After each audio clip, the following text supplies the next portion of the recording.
Good evening friend. मैं मनीष कुमार घोष आप सभी लोगों का अपने इस यूट्यूब चैनल पर हार्दिक स्वागत करता हूँ। दोस्तों, मैं आज जो श्रृंखला आप लोगों के समक्ष रख रहा हूँ वो परीक्षा के दृष्टिकोण से बहुत ज्यादा महत्वपूर्ण है।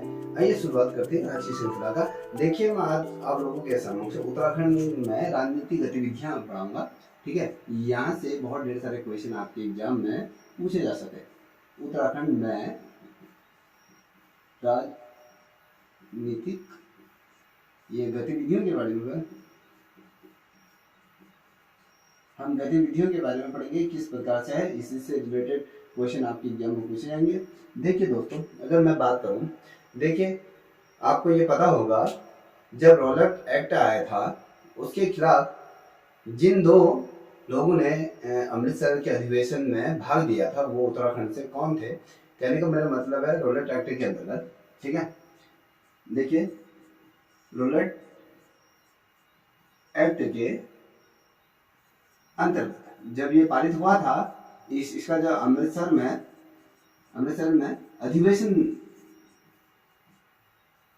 हो रहा था, तो उत्तराखंड के ऐसे कौन सी शख्सियत थी जिन्होंने इसमें प्रतिभाग किया था, आपको ये बताना है। देखिए, ये वाला जो अधिवेशन हो रहा था अमृतसर में हो रहा था, इसमें दो व्यक्तियों द्वारा इसमें क्या किया गया था, प्रतिभाग किया गया था। वो दो व्यक्ति कौन थे आपको बताएं। देखिए, आपको पता होगा मुकुंदी लाल और क्या बोलते हैं अनुसुईया प्रसाद भगोड़ा। देखिए इसमें ये मुकुंदी लाल और ये अनुसुईया प्रसाद ये बहुगुणा जी ने क्या किया था, इसमें पार्टिसिपेट किया था। इतना हमेशा ध्यान रखिएगा क्योंकि ये आपके एग्जाम के लिए भी पॉइंट ऑफ व्यू से बहुत ज्यादा महत्वपूर्ण। इसी से रिलेटेड अगर दूसरा क्वेश्चन मैं बनाऊं आप लोगों के समक्ष, तो वहां पर आपने देखा होगा स्वराज पार्टी से प्रभावित जो नेता थे, जो उससे ज्यादा प्रभावित हुए थे जो स्वराज पार्टी से। देखिए, अगर हम बात करें स्वराज पार्टी से कौन से नेता बहुत ज्यादा प्रभावित थे, से नेता बहुत ज्यादा क्या थे, प्रभावित हुए थे। वो नेता का आपको नाम बताना है। ऐसी क्या चीज रही कि भैया ये नेता इससे बहुत ज्यादा प्रभावित रहे थे।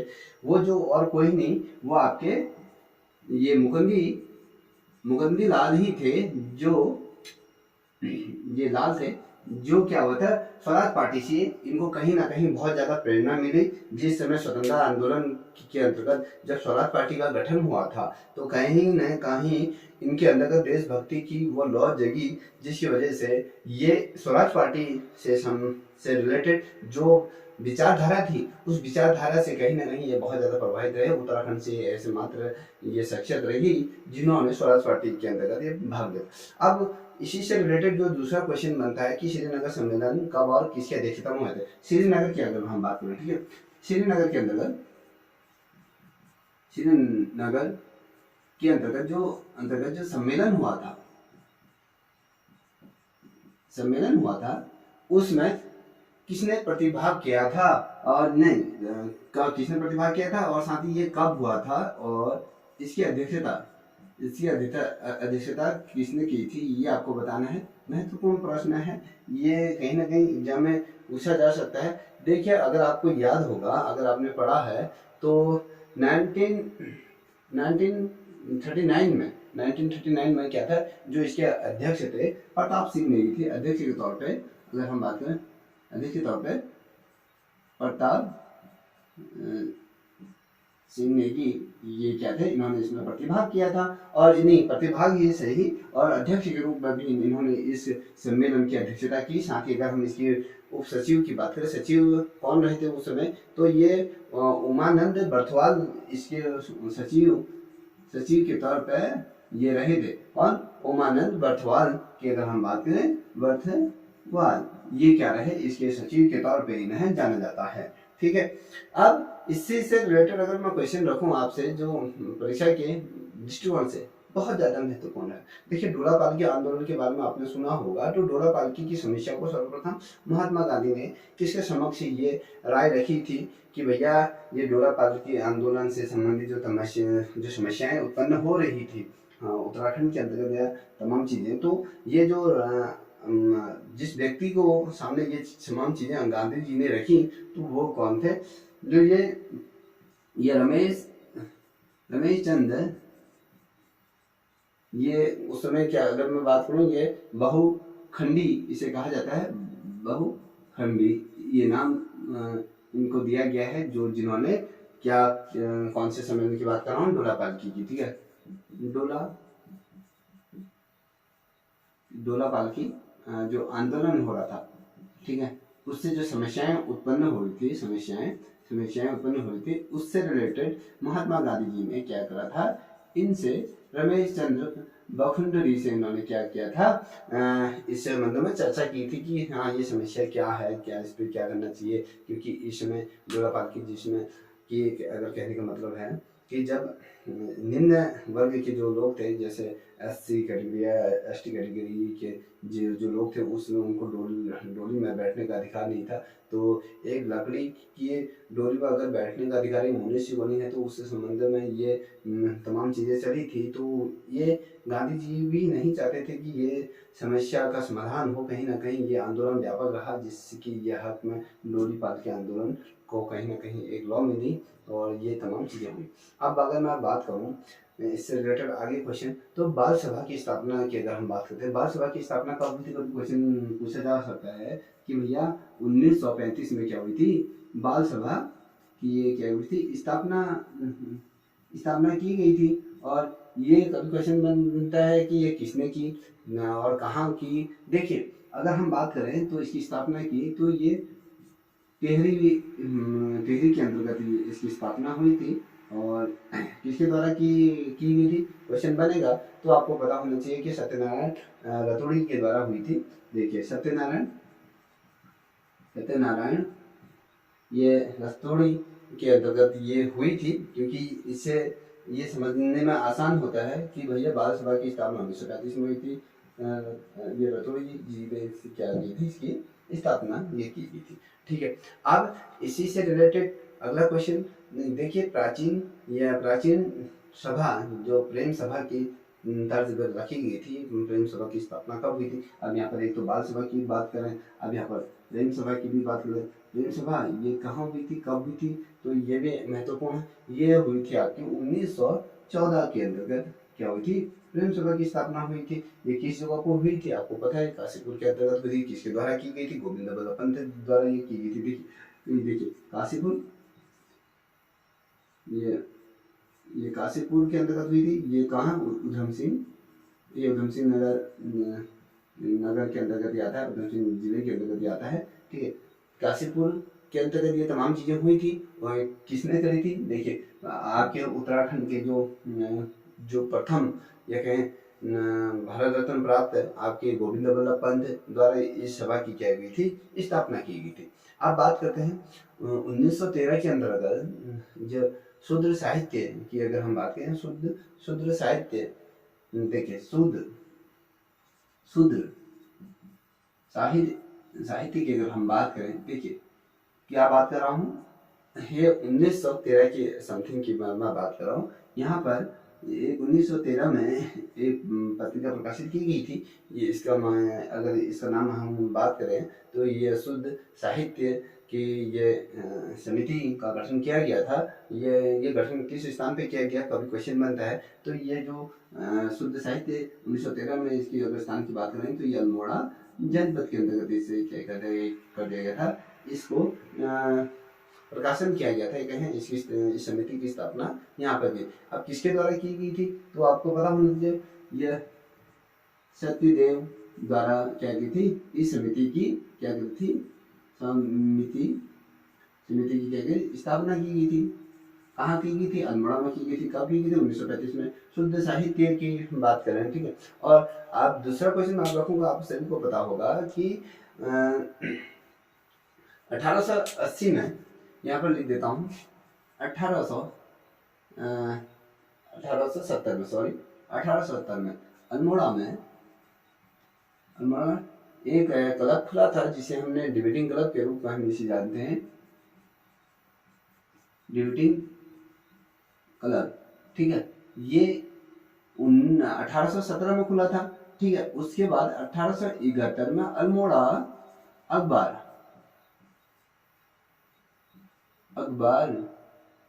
क्या होता है, अखबार का क्या होता है, यहाँ से प्रकाशन हुआ था। ठीक है। आप देखिए डिविडेंड क्लब की स्थापना किसने की, कभी क्वेश्चन बनता है। देखिए अल्मोड़ा अखबार के जो प्रथम संस्थापक रहे हैं, कौन रहे, जो बुद्धि बल्लभ पंत जी रहे। ठीक है। अब ये किन गए, ये बुद्धि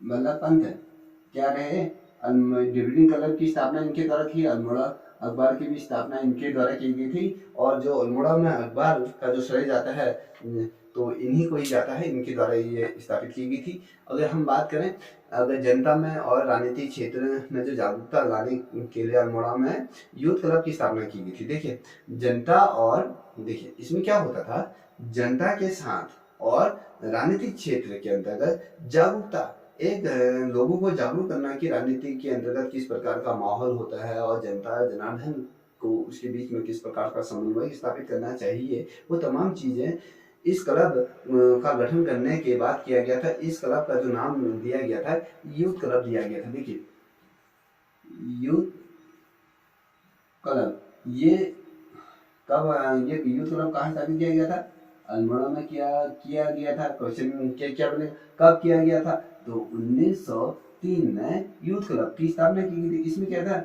जनता तथा आपके ये राजनीति के बारे में यहाँ पर जानकारी क्या करनी थी, प्रदान करनी थी। इसके बारे में समझना था कि भैया यूथ क्लब का गठन क्यों, युवाओं को राजनीति और जनता के बीच में जागरूकता को लाने के लिए यूथ क्लब का क्या किया था, गठन किया गया था। ठीक। अब एक चीज और इसमें परीक्षा के मद्देनजर ये क्वेश्चन बनता है कि भैया कि उत्तराखंड के अंतर्गत ऐसा कौन सा कमिश्नर रहा जो कुमाऊं क्षेत्र में और गढ़वाल क्षेत्र में, जिन्होंने शादी के दौरान यह फायर दागना व खुशखबरी लाने की अनुमति ये प्रदान कर दी थी कुमाऊं में। देखिए यहाँ पर अगर मैं बात करूँ, ठीक है, कुमाऊं के अंतर्गत, और वहाँ गढ़वाल की बात करूँ, गढ़वाल में ऐसा कौन सा कमिश्नर रहा जिसने क्या करा था, जिसने जब शादी होती थी या फिर आपके शुभ कार्य होते थे, शुभ कार्य या कोई उत्सव होता था, तो उसमें क्या करते थे, फायरिंग किया जाता है, फायरिंग की जाती थी, या फायर दागना अगर हम बात करें, जिसमें फायर दागना, और साथ ही इसमें क्या किया जाता था, अगर आप लोग अगर इस चीज़ को समझो तो इसमें खुशखबरी रखने की अनुमति, या अगर मैं बात करूँ जब कोई खुशखबरी होती थी या इसमें फायर, या जो ये आपके बंदूक से फायर करना, और साथ ही इसमें खुखरी को तो आप समझते हो। देखिए इसमें खुखरी ये रखने की इसमें क्या की थी, अनुमति प्रदान कर दी गई थी। ये कौन सा ऐसा कमिश्नर था, ठीक है। इस कमिश्नर के बारे में आपको पता होगा, ये कमिश्नर और कोई नहीं था, हेनरी रेंजे, ये शख्सियत थी। ठीक है। अब ये गढ़वाल और कुमाऊं, इसका क्या था, गढ़वाल और कुमाऊं में ये कमिश्नर ने क्या कर दिया था, जब शादी ब्याह होते थे और उसके जब शुभ कार्य होते थे, किसी भी शुभ कार्य में उसमें फायर डालने की अनुमति इन्होंने दी। कहा कि भैया प्रत्येक व्यक्ति अपने पास ये खुखरी रख सकता है, खुखरी रखने की अनुमति इन्होंने दी थी, रेंजे हेनरी ने खुखरी रखने की अनुमति दी। कभी क्वेश्चन क्या बनता है कि गढ़वाल और कुमाऊं क्षेत्र में ऐसा कौन सा कमिश्नर था जिसने खुखरी रखने की इजाजत दी थी, वो हेनरी रेंजे थे। और क्वेश्चन में पूछा जाता है कि ऐसा कौन सा कमिश्नर था जिसने शादी के शुभ अवसरों पर फायर डालने की अनुमति दी, वो आपके रेंजे हेनरी था। ये इसने क्या करी थी, ये तमाम चीजें इस समय इसके शासनकाल में ये हो रही थी। देखिए इसने बहुत से ऐसे कार्य करे। अगर हम रेंजे हेनरी की बात करें तो इन्होंने 28 साल तक आपके उत्तराखंड में तमाम चीज़ें राज किया और इनका शासनकाल बहुत बेहतरीन रहा।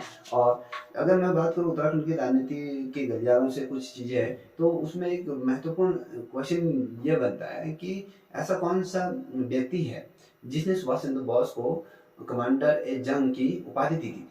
ऐसा कौन सा व्यक्ति था? कमांडर ए जंग की यहाँ पे क्या है, ये उपाधि दी थी। ऐसा कौन सा व्यक्ति है? ऐसा कौन सा व्यक्ति है जिसने सुभाष चंद्र बोस को कमांडर ए जंग की उपाधि से ये सम्मानित किया गया था? उसका नाम अगर हम बात करें तो कर्नल रतूड़ी करके उनका नाम है। कर्नल रतूड़ी, देखिए रतूड़ी उनका नाम है, जिन्होंने क्या किया था, सुभाष चंद्र, यहाँ पर लिख भी देता हूँ, सुभाष चंद्र बोस को क्या किया था, कमांडर ए जंग की उपाधि किसने दी? तो कर्नल रतूड़ी ने उनको क्या की थी, इस उपाधि से क्या कहते हैं, सम्मानित किया गया था। ठीक है, अब जो सुभाष चंद्र बोस की जो पर्सनल एजुकेट चुने गए थे, ठीक है, अभी क्वेश्चन ये बनता है, देखिए क्वेश्चन किस प्रकार से घुमाया जाता है, हमेशा इस चीज पे ध्यान रखना। देखिए जो सुभाष चंद्र बोस थे, उनके जो पर्सनल एडजेंट पर्सनल, जो अगर गार्ड की बात करें, जो एडजेंट चुने जाते थे वो कौन थे? उनका इस अंगरक्षक के तौर पर अगर हम बात करें तो उत्तराखंड से वो जो एकमात्र जो व्यक्ति थी वो आपके कर्नल बुद्धि सिंह रावत ये थे। ठीक है, ये कर्नल बुद्धि सिंह रावत, ये क्या थे, आपके पर्सनल गार्ड, पर्सनल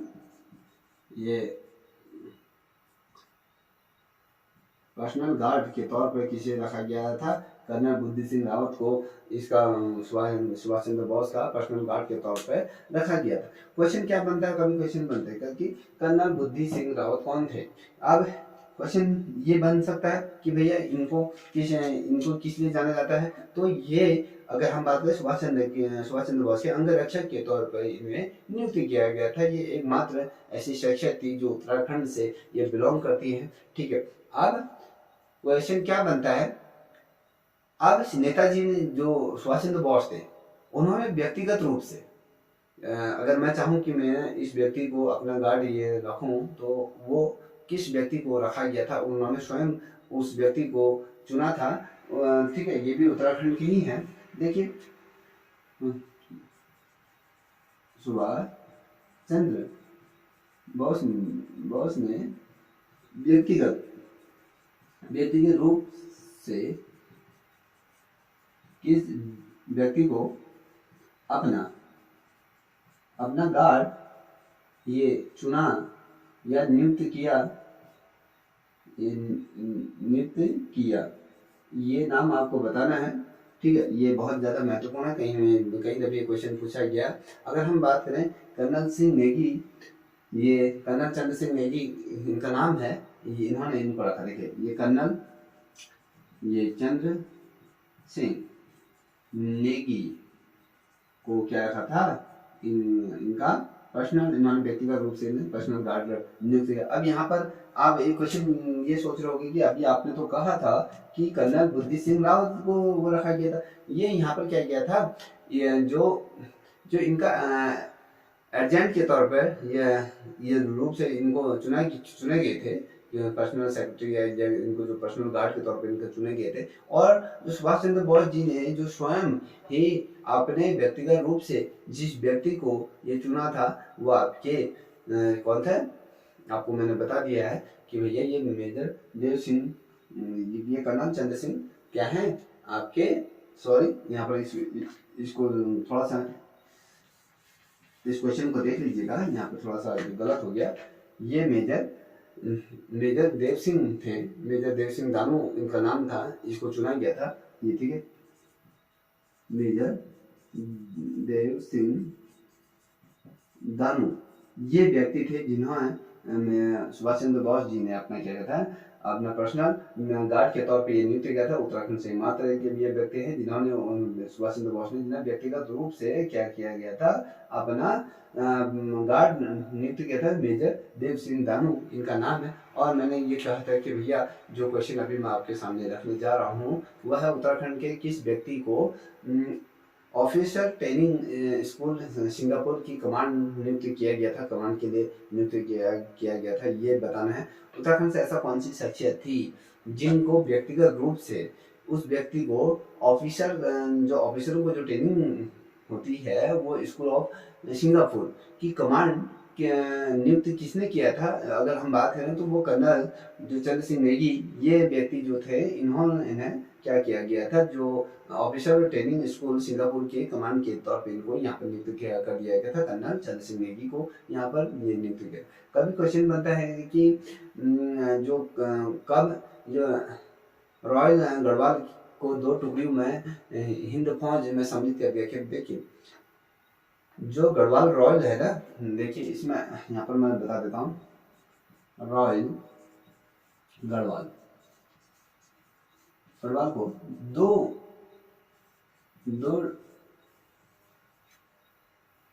टुकड़ियों में कब विभाजित किया गया था, ये बताना है। ठीक है, कौन कौन सी वो 2 टुकड़ियां थी, किस वर्ष से विभाजित किया गया था? अगर मैं इस वर्ष की अगर बात करूं तो ये 1942 को ये रॉयल गढ़वाल को 2 टुकड़ी में विभाजित कर दिया। अब 2 टुकड़ियां कौन कौन सी है, पहली और दूसरी। आपको पता होना चाहिए पहली टुकड़ी कौन सी है, दूसरी टुकड़ी कौन सी है। तो पहली जो टुकड़ी थी वो 2/18 ये पहली टुकड़ी थी, और उसके बाद 6 से ही 6/18 ये 2 टुकड़ी में से विभाजित कर दिया गया। दोनों ये टुकड़ियाँ हैं, पहली टुकड़ी है 2 से 18 और 6 से 18, 2/18 और 6/18, इन 2 टुकड़ियों में क्या कर दिया गया था, रॉयल गढ़वाल को 2 टुकड़ियों में यहाँ पर विभाजित कर दिया गया था। ये महत्वपूर्ण क्वेश्चन आपका बनेगा कि भैया ये वाला क्वेश्चन यहाँ से बन सकता है। देखिए गढ़वाल सैनिकों को जो जर्मन के लोग क्या बोला करते थे, देखिए जो गढ़वाली सैनिक थे ना, जब ये हमने कहा था कि आपको सिंगापुर भेज दिया था, ठीक है, जो जर्मन सैनिक थे ना, जो सैनिक थे वो उत्तराखंड के, जो ये गढ़वाली सैनिक थे उत्तराखंड के सैनिकों को क्या कहकर पुकारा करते थे, ये आपको पता होना चाहिए कि भैया ये इन लोगों को क्या पुकारा करते थे। ये तूफानी सैनिक इनको बुलाया जाता है, या फिर यूफानी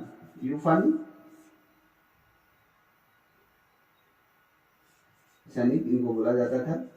तूफानी सैनिक इनको बोला जाता था। गढ़वाल के जो सैनिकों को जो जर्मन में जब गए थे, जो जर्मनी में गए थे, तो वहाँ पर इनको तूफानी सैनिकों के रूप में इनको ये नाम दर्ज कर दिया गया था कि भैया ये बहुत खूंखार सैनिकों के रूप में ये हैं, इसलिए इनको इस नाम से संबोधित किया जाता था। तमाम चीज़ें उस समय यह होती थी। अब अगर मैं बात करूँ, अगर हम थोड़ा सा उत्तराखंड के विस्तार पूर्वक अगर हम उत्तराखंड को समझें, तो उसमें बहुत सी ऐसी चीज़ें हैं जो आपके परीक्षा के दृष्टिकोण से बहुत ज़्यादा महत्वपूर्ण होती हैं, वो चीज़ें पूछी जाती हैं। कहीं ना कहीं हम उन क्वेश्चन को एग्जाम में गलत कर देते हैं। देखिए आपने एक नाम सुना होगा, ये कई दफे क्वेश्चन एग्जाम में पूछा गया है। देखिए एफपी कलम की स्थापना कब हुई थी, तो ये क्वेश्चन है 1903 में हैप्पी क्लब की स्थापना हुई थी। देखिए किस क्रांतिकारी ने किस क्रांतिकारी ने FRI के कर्मचारी के रूप में कार्य किया, ठीक है। फॉरेस्ट रिसर्च इंस्टीट्यूट में इनके द्वारा किस क्रांतिकारी के द्वारा यहाँ पर कार्य किया गया। तो ये जो क्रांतिकारी था राम बिहारी इनका नाम था, ठीक है, राम बिहारी बोस करके इनका नाम था, ठीक, राम बिहारी, ये बोस इनका क्या था, नाम था, जिन्होंने फर्स्ट रिसर्च इंस्टीट्यूट में क्या करा था, ये कार्य किया था, राम बिहारी बोस, ठीक है। ये उस समय के ये क्रांतिकारी थे, ठीक है। अब अगर मैं बात करूं, अगर जो क्वेश्चन आपकी एग्जाम में पूछा जा सकता है, तो टैगोर विला की जनपद में स्थित है, ये कभी क्वेश्चन बनता है, टैगोर विला, ठीक है। टैगोर टैगोर विला किस जनपद में, किस ये जनपद में स्थित है? ये बनता है क्वेश्चन, तो आपको पता होना चाहिए ये देहरादून, देहरादून के अंदर क्या है, दून के अंदर ये स्थित है। आपको पता होना चाहिए कि टैगोर विला जो स्थित है आपके देहरादून जनपद के अंदर, ये विला स्थित है। ठीक है। अब स्वामी दयानंद कब हरिद्वार आए थे? कभी क्वेश्चन बनता है कि स्वामी दयानंद हरिद्वार की यात्रा पे ये कब आए थे, तो आपको पता होना चाहिए ये आपके आए थे 1979 में, 1897 में ये क्या कहते, ये हरिद्वार आए थे। ठीक है। आपको ये भी पता होना चाहिए कि स्वामी दयानंद, देखिए स्वामी दयानंद हरिद्वार ये कब आए? जो ये आए थे 1897 में, ये क्या कहते हैं हरिद्वार की इन्होंने यात्रा की थी, हरिद्वार में ये इस वर्ष आए थे। ठीक। अब अगर मैं बात करूं कि किसकी अध्यक्षता के दौरान 1883 में इल्बर्ट विल के समर्थन में एक सभा हुई थी, उस बिल का नाम था इल्बर्ट, ये बिल था, ये चर्चा किस जगह पे हुई थी, तो ये अल्मोड़ा पे इसकी चर्चा हुई थी। और इस चर्चा में एक समर्थक के रूप में एक कार्य किया, या कहें इसके समर्थन में एक व्यक्ति आए इस सभा में। वो व्यक्ति आपके कौन थे? बुद्धि वल्लभ पंत ये थे, इनके द्वारा इस सभा किया। अब क्वेश्चन क्या बनेगा, मैंने आपको यहाँ पर बताया कि जो प्रारंभिक दौर में जो अल्मोड़ा अखबार का संपादन किसके द्वारा किया गया था? ये जो किया गया था बुद्धि वल्लभ पंत द्वारा, उनके द्वारा ये किया गया था। ठीक है। और अल्मोड़ा अखबार का प्रकाशन किस वर्ष हुआ था? मैंने आपको बता दिया है कि 1871 में क्या हुआ था, अल्मोड़ा अखबार का प्रकाशन हुआ था। और अल्मोड़ा डिबेटिंग क्लब की आपको मैंने बता दिया है कि डिबेटिंग क्लब की स्थापना आपके यहाँ पर देखिए 1870 में यहाँ पर हुई थी। अब यहाँ पर अल्मोड़ा अखबार बंद क्यों हुआ, उसमें एक वाक्य बड़ा ही फेमस है, एक गोली 3 शिकार।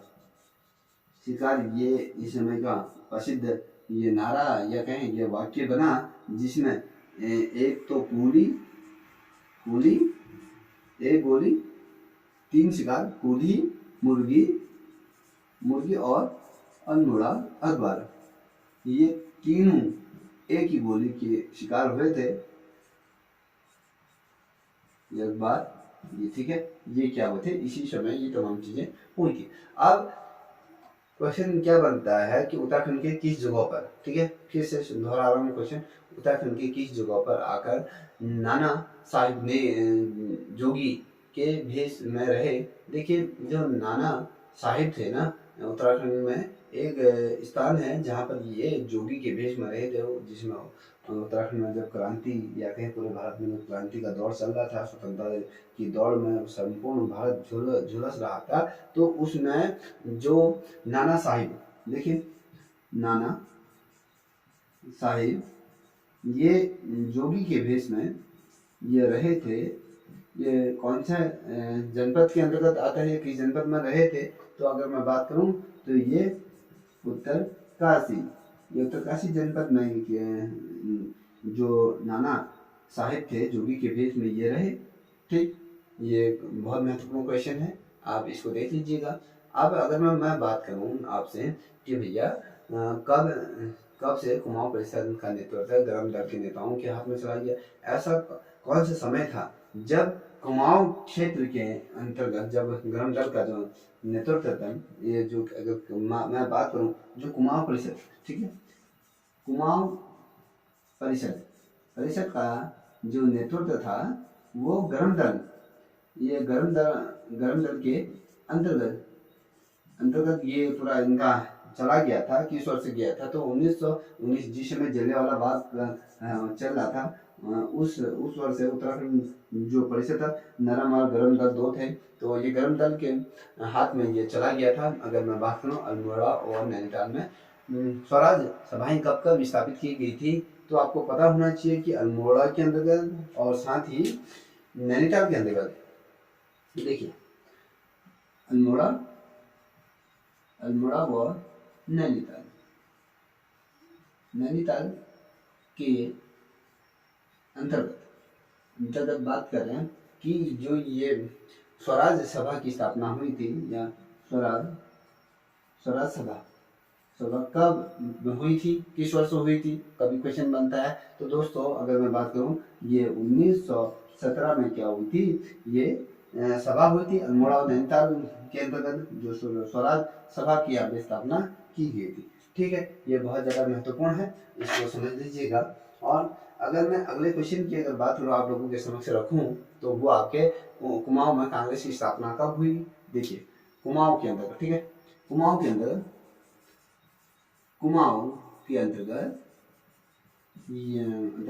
कांग्रेस की स्थापना की बात कर रहा हूँ, ये आपकी कब हुई थी। तो आपको पता होना चाहिए कि कांग्रेस की स्थापना 1912 में ये कुमाऊं क्षेत्र के अंतर्गत इसकी स्थापना हो गई थी 1912 में। ठीक है, कब किस जगह पर हुई थी, ये अल्मोड़ा के अंतर्गत हुई थी। और कुमाऊं परिषद की जो स्थापना कब हुई थी, तो क्वेश्चन बनता है। देखिए मैंने आपको बताया था, जब अल्मोड़ा व नैनीताल के अंतर्गत जब स्वराज सभा की स्थापना हुई थी आपकी, कब हुई थी, 1917 में हुई थी। तो ये जो कुमाऊं परिषद की जो स्थापना हुई थी, अगर मैं कुमाऊं परिषद की बात करूं, कुमाऊं परिषद परिस्थिति 1916 के अंतर्गत जो हुई थी, उसके जस्ट एक साल बाद क्या हुई थी, अल्मोड़ा और नैनीताल के मध्य में स्वराज सभा की स्थापना हुई 1917 में, ये तमाम चीजें हुई थी। और एक क्वेश्चन और बनता है कि देहरादून में 1918 में होम रूल लीग की शाखा खोलने में किस व्यक्ति का योगदान रहा। उत्तराखंड के अंतर्गत देहरादून नामक जगह पर, अगर हम कहें जनपद के अंतर्गत, जो होम रूल लीग की जो शाखा खोली गई थी, वो किसको जाता है, वो आपके स्वामी विचारानंद, ये ऐसे शख्सियत थे जिन्होंने क्या कहा था, देहरादून के अंतर्गत होम रूल लीग की स्थापना यहाँ पर की गई थी। अब अगर मैं बात करूं कि अल्मोड़ा के अंतर्गत, ठीक है, एक तो देहरादून की बात कर ली, अब अल्मोड़ा की अगर मैं बात करूं तो अल्मोड़ा में होम रूल लीग की स्थापना कब और किसके द्वारा कराई गई, क्वेश्चन ये भी बनेगा।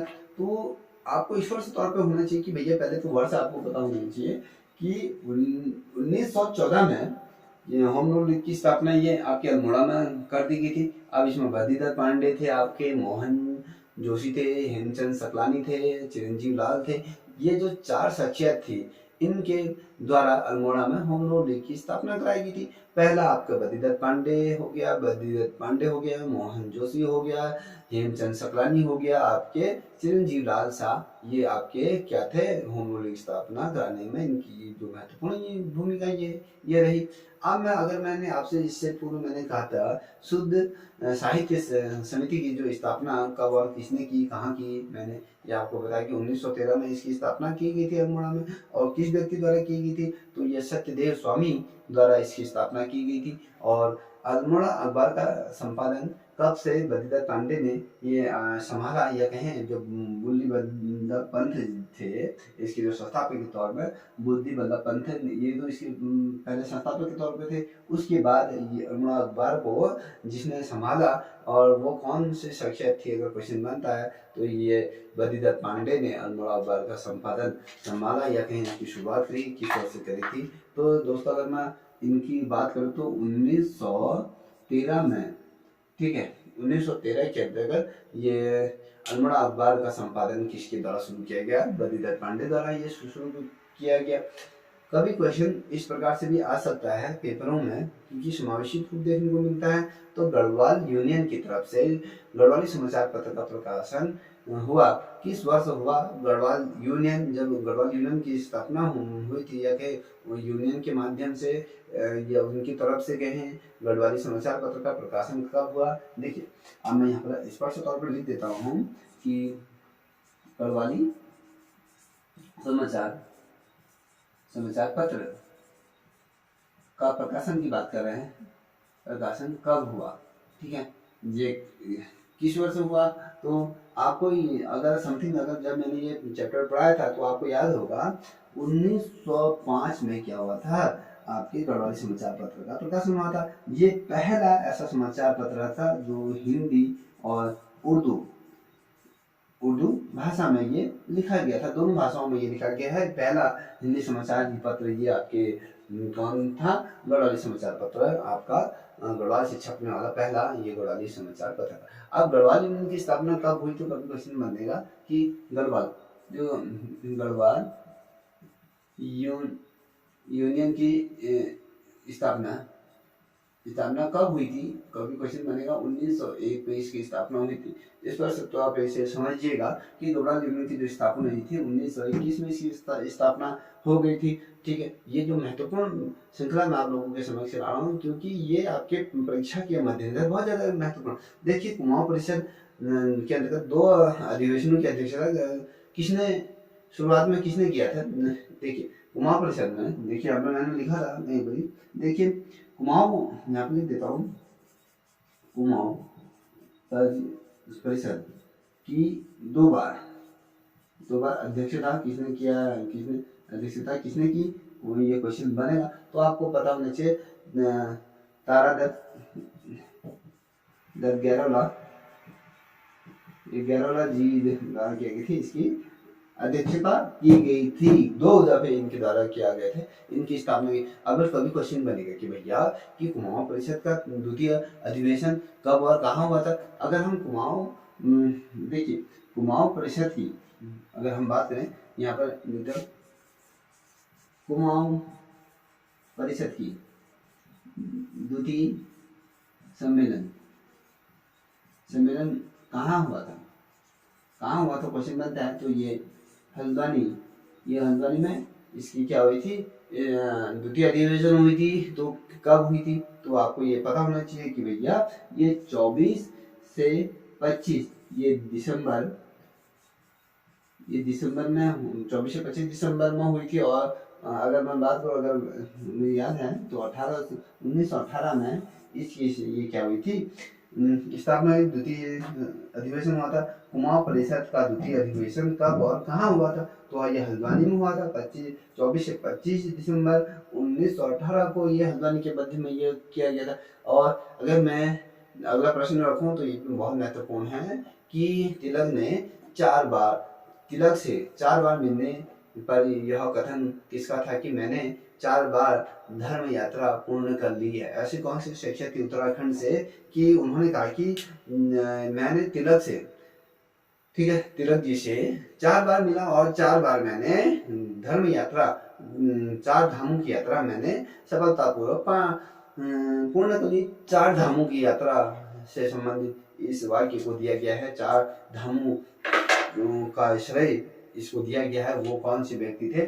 देखिए, वो व्यक्ति और कोई नहीं, बद्रीधर पांडे ये व्यक्ति थे जिन्होंने कहा कि मैं तिलक जी से मिला और 4 बार तिलक जी से मिला और 4 के 4 बार मैंने क्या किया? 4 धाम की यात्रा मेरी संपन्न हो गई है। भैया मैंने तो 4 धाम की यात्रा कर ली है अपने जीवन में। मैं तिलक जी से मिला और मैंने अपने 4 धामों की यात्रा अपने जीवन में सफलतापूर्वक कर ली। और तिलक जी ने यह कहा कि किसने? देखिए, तिलक जी ने यह किससे कहा कि महाराज मैं कुमाऊं पर्वत से आया हूँ। देखिए, कहने का मतलब है ऐसा कौन सी शख्सियत थी जिसने तिलक जी से ये कहा कि साहब मैं कहाँ से आया हूँ? कुमाऊं के पर्वत से आया हूँ। महाराज मैं कुमाऊं के पर्वत से आया हूँ। वो कोई व्यक्ति नहीं था, बद्रीधर पांडे थे जिन्होंने 4 बार इनसे मिले और इन्होंने कहा कि मैंने 4 धाम की यात्रा अपने जीवन में सफलतापूर्वक प्राप्त कर ली है। और इन्होंने ही ये कहा था कि साहब मैं कहाँ से आया हूँ? महाराज मैं कुमाऊं पर्वत से आया हूँ। किसके द्वारा कहा गया? क्वेश्चन बनेगा। तो बद्रीधर पांडे द्वारा ये शब्दों का उच्चारण किया गया था। ठीक है, ये आपको पता होना चाहिए। अगर मैं गलत नहीं हूँ तो ये क्वेश्चन बहुत महत्वपूर्ण है आपको आपके एग्जाम के दृष्टिकोण से।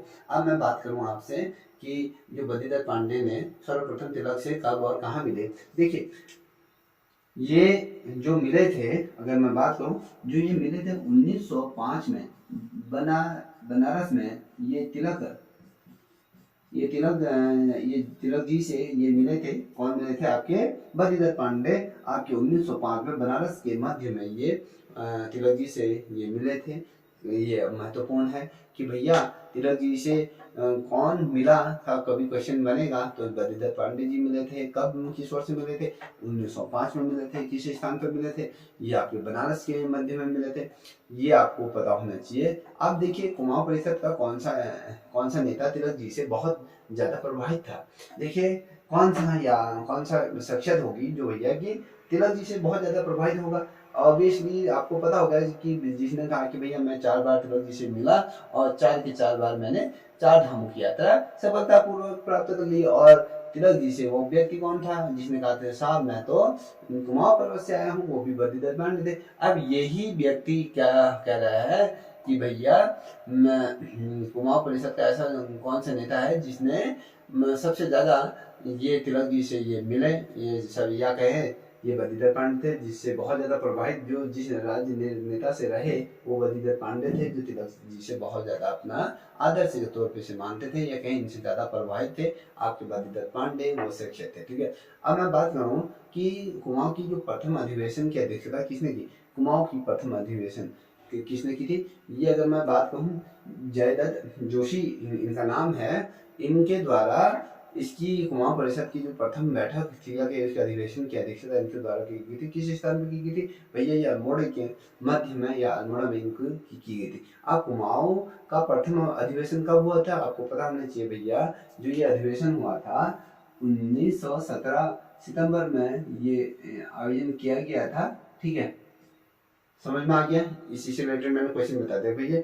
जयदत्त जोशी क्या थे? कुमाऊं परिषद की इन्होंने क्या है ना, कुमाऊं की जो प्रथम अधिवेशन थी, कुमाऊं का प्रथम अधिवेशन जब हुआ था तो जयदत्त जोशी ये थे। अल्मोड़ा में इसकी स्थापना थी। और साथ ही अगर मैं बताता हूँ कुमाऊं की प्रथम अधिवेशन की तो 1917 सितंबर को ये हुई थी।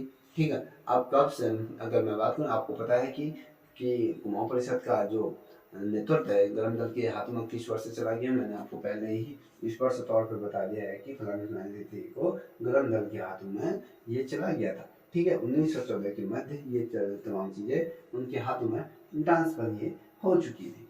ठीक, ये बहुत ज्यादा महत्वपूर्ण है। अब बात करते हैं दूसरे क्वेश्चन की, तो जिसमें कुमाऊं परिषद के अगर मैं तीसरे अधिवेशन की बात करूँ जिसके अंतर्गत कुली उतार संबंधी प्रस्ताव रखने की बात की गई थी कि भैया जिसमें कुमाऊं परिषद का तीसरा अधिवेशन हो रहा था उस समय कुली उतार संबंधी प्रस्ताव रखने की बात की गई थी। किसने रखी थी? अगर मैं बात कहूँ तो ये मथुरा प्रसाद नैथानी ये थे। ठीक है, मथुरा प्रसाद नैथानी इन्होंने कुली बगैर से संबंधित प्रस्ताव, कुली उतार से संबंधित ये प्रस्ताव रखा था। मथुरा प्रसाद नैथानी जी द्वारा ये रखा गया था। ठीक है, अब कुमाऊं परिषद के अगर मैं तीसरे आंदोलन की बात करूं या अधिवेशन की बात करूं उसमें कौन सा प्रस्ताव रखा गया था? देखिए, तीसरा अधिवेशन जब हुआ था कुमाऊं परिषद के अंतर्गत तो उस अधिवेशन में कुली उतार संबंधी प्रस्ताव रखा गया था जो मथुरा प्रसाद नैथानी द्वारा। ठीक है, और उसी समय क्या हुआ था कुमाऊं परिषद में तीसरे अधिवेशन में जंगलात की बात करूं, तीसरे अधिवेशन में जंगलात संबंधित प्रस्ताव ये रखने वाला व्यक्ति कौन था? तो उस समय जो व्यक्ति था प्रेम वल्लभ पांडे ये व्यक्ति थे। ठीक है, ये प्रेम वल्लभ पांडे ये व्यक्ति थे जिन्होंने ये जंगलात संबंध में ये प्रस्ताव इनके द्वारा ये रखा गया। ठीक है, ये महत्वपूर्ण ये भी है इसलिए भी। अब मैं अगर मैं क्वेश्चन कर दूं कि चोर गलिया किस जनपद के अंतर्गत आता है तो आपको पता होना चाहिए जो चोर गलिया है वो आपके नैनीताल जनपद के अंतर्गत आता है। और देशभक्त प्रेम कहने का मतलब है देशभक्त प्रेस की स्थापना कब हुई थी? देशभक्त। ठीक है, अब अगर मैं देशभक्त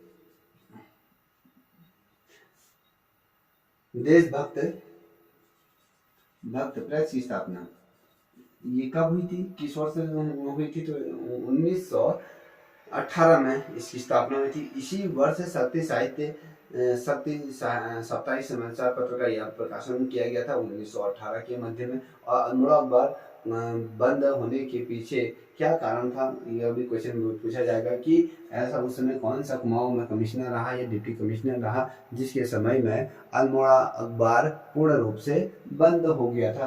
क्वेश्चन आ सकता है, इसलिए आपको पता होना चाहिए कि कुमाऊं कमिश्नर उस समय कौन था। आपका पी.वी.